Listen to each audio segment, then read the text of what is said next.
دیسانەوە باسی موچە و پرسی کەرامەتی هاوڵاتیان.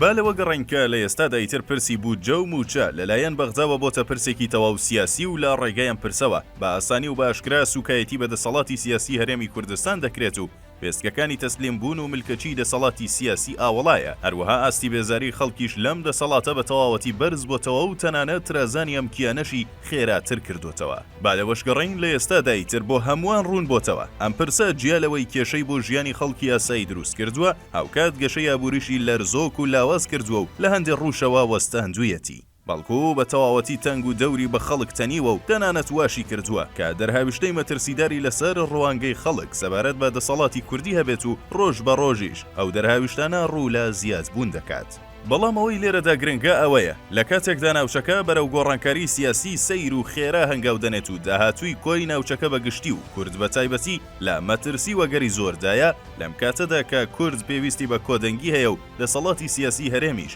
پێویستی بە پاڵپشتی خەڵک هەیە بۆ مانەوە، پرسی بوجە و موچە جارێکی دیکە جیالەوەی خەریکە خەڵکی هەرێم لە نیشتمان و گوتاری نیشتمانی بە تەواوەتی ماندوو بێزار دەکات، ئەوکات خەریکە کەم کەرامەتی هاوڵاتیانیش پێشێل دەکات. خەریکە کەم وا دەکات هاوڵاتیان لە سەر جەمگە و دامەزراوە نیشتمانیەکان دڵسارد و نائومێد بکات. ئەماش بۆ ئەوەی خەڵکی هەرێم بگاتەوە بڕوایەی کام دەسەڵاتە کوردیە جگە لە سەرێشە و کێشە کەمترین دەستکەوتی نییە، واتە ڕێک بگاتە هەر ئەو شتەی کە بەغدا ساڵانێکە مەبەستیەتی و با ورد و ڕژدی پلانی بۆ داڕشتووە. هەڵبەت لەم نێوەندەدا نابێت و ناکرێت هەر بەغدا بە تاوانبار بزانرێت و وەک تاکە تاوانباری سەرەکی ئەم قەیرانە سیر بکرێت. بەڵکو پێویستە باس لەوەش بکرێت هەندێک لە حیزبەکانی هەرێمی کوردستان و ئەو مافیایانەی کە لە هەرێمی کوردستان و لە ڕێگەی و حیزبانەوە دروست بوون و بە مەیلی خۆیان تەڕاتێن دەکەن، بە ئاسانی ئەم لە ئەولادەکان نەوت بە قاچاق دەبن، پارە سپی دەکەنەوە و لە ڤێلای 1000 مەتری سەرقاڵی خواردنەوە و ڕابواردن و کێشە و سەرێشە دروستکردنن،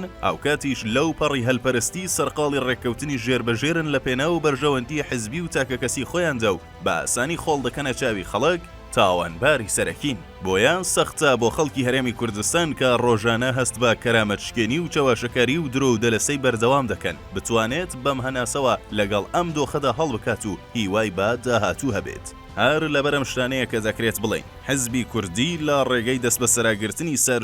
جەمگە ئابووریەکانی وڵات و بە قاچاقبردن و فرۆشتنی نەوتی هەرێمی کوردستان بیانویان بۆ دەسەڵاتدارانی بەغدا دروست کردووە تا لە ڕێگەی نەناردنی موچەوە گوشار لەسەر خەڵکی هەرێمی کوردستان دروست بکەن بۆ ئەوەی خەڵکیش لە ڕێگەی گوشار خستنەوە سەر دەسەڵاتی سیاسی کوردستان دەرگاکانی تەسلیم بوونی ئەم دەسەڵاتە ئاوەڵاتر بکاتەوە. بەڵامەوەی لێرەدا مەترسیدارە ئەوەیە سیاسەتی دەسەڵاتی سیاسی ناوەندی لەلایەکەوە خەمساردی و بەردەوامی بە تاڵانبردنی داهاتی سنوورەکان و بە تایبەت بە قاچاقبردنی نەوت لەلایەکی دیکەوە خەریکە خەڵک پڕ دەکات لە نەفرەت و بێزاری، خەریکە ئارام شکۆی خەڵک دەشکێنێت، خەریکە ڕەوتی پەروەردە فاشل دەکات، خەریکە سەرجەم بەها کۆمەڵایەتیەکان دەخاتە پەراوێزەوە و گرنگتر لە هەمووشی، خەریکە کەم کەرامەتی ئەم خەڵکە دەشکێنرێت. دیارەشکاندنی کەرامەتی نەتەوەیەک سەرەتای داڕوخان و پوکانەوە و لە نێوچوونی ئەو میلەتەیە. لێرەوە ئەستەمەیتر خەڵکی هەرێمی کوردستان بەرگەی ئەم گورزە بە زەبر و کوشندەیە یان بەواتای یەکەم کەرامەتشکێنیە بگرن،